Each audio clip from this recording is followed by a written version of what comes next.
2026 তামিলনাড়ু নির্বাচনে বিজয় তুরুপের তাস, বছরে 6টি সিলিন্ডার ও মাসিক 2500 টাকা ভাতার ঘোষণা। তামিলনাড়ুর রাজনীতিতে রূপালী পর্দার নায়কদের আধিপত্য নতুন কিছু নয়। এমজিআর, জয়ললিতা থেকে শুরু করে করুণাধীশ সবাই মানুষের হৃদয়ে জায়গা করে নিয়েছেন পর্দা থেকে রাজনীতি অঙ্গনে এসে। সেই ধারাবাহিকতায় এবার 2026 সালের বিধানসভা নির্বাচনকে সামনে রেখে নিজের দল তামিল নাগা ঝাগাম কাঝাগম অর্থাৎ টিভিকে এর এক উচ্চাভিলাষী এবং জনকল্যাণমুখী ইশতেহার প্রকাশ করলেন সুপারস্টার থালাপতি বিজয়। গতকাল প্রকাশিত ইশতেহারে বিজয় শুধু বিনামূল্যে জিনিসের জোয়ার আনেননি, বরং প্রশাসনিক সংস্কারের এক নতুন ব্লুপ্রিন্ট পেশ করেছেন।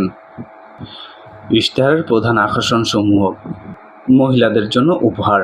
বর্তমানে আকাশছোঁয়া মূল্যস্ফীতির বাজারে দরিদ্র পরিবারগুলোর জন্য বছরে 6টি রান্নার গ্যাস সিলিন্ডার একদম বিনামূল্যে দেওয়ার প্রতিশ্রুতি দেওয়া হয়েছে।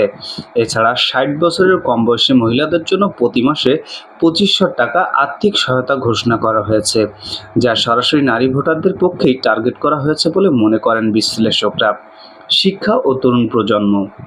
স্কুল ড্রপ আউট কমাতে মায়েদের বছরে 15,000 টাকা প্রদান এবং শিক্ষার্থীর জন্য 20 লক্ষ টাকা পর্যন্ত জামানতহীন শিক্ষা ঋণের প্রতিশ্রুতি দেওয়া হয়েছে।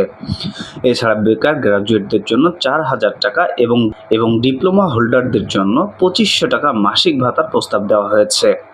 বিদ্যুৎ ও প্রযুক্তি। প্রতি মাসে 200 ইউনিট পর্যন্ত বিনামূল্যে বিদ্যুৎ দেওয়ার পাশাপাশি বিজয়ের আধুনিক তামিলনাড়ু গড়ার লক্ষ্যে একটি স্বতন্ত্র এআই বিশ্ববিদ্যালয় এবং একটি এআইসিটি তৈরির অভিনব পরিকল্পনা রয়েছে। কৃষি ও স্বাস্থ্য। 5 একরের কম জমি থাকা কৃষকদের সব ধরনের ঋণ মকুব এবং প্রতিটি পরিবারের জন্য 25 লক্ষ টাকা স্বাস্থ্য বীমা প্রতিশ্রুতি দেওয়া হয়েছে। রাজনৈতিক সমীকরণ। বর্তমানে তামিলনাড়ুর লড়াই স্টার্লিনের ডিএমকে এবং পালানিস্বামীর এআইএডিএমকে এর মতো প্রতিষ্ঠিত শক্তির মাঝখানে থালাপতি বিজয়ের এই পপুলিস্ট বা জন্মহীন ইশতেহার ভোটার সমীকরণ বদলে দিতে পারে।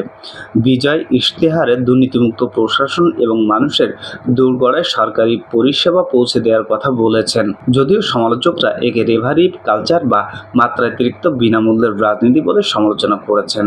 তবে তামিল রাজনীতির ইতিহাসে বলছে, সফল ও সুপরিকল্পিত ফেব্রিক্স ভোটারদের মনে স্থায়ী প্রভাব ফেলে। 2026 সালের মে মাসে চেন্নাইয়ের সেন্ট জর্জ ফোর্টে নতুন কোনো ইতিহাস লেখা হয় কিনা তা এখন শুধু সময়ের অপেক্ষা।